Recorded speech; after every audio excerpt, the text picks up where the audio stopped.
ప్రేమ అంటే ఎవరి అవసరాలు వాళ్ళు పూర్తి చేసుకోవడం కాదు.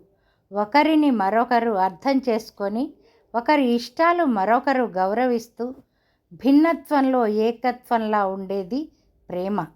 మనసుకు తగిలిన మాటలు ఎక్కువగా ముఖం మీద వెలుగుని తొలగిస్తాయి. ఎవరు మాట్లాడినా మాట్లాడకపోయినా తేడా ఏమీ ఉండదు.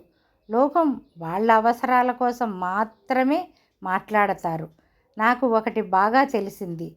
అది నీకంటే ఎక్కువ నువ్వు ఎవరిని ప్రేమించినా నీకు బాధ తప్పదు అని.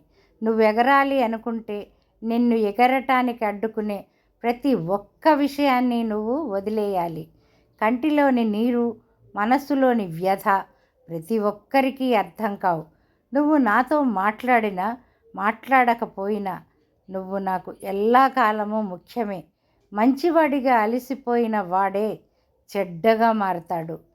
చిన్నతనంలో కథలు విని నిద్రపోయాను.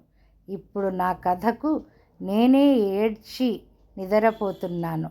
నా ఓటమి చూసి వెళ్ళిపోయేవాళ్ళు వెళ్ళిపోయారు. ఇప్పుడు గెలిచి నిలబడాలి.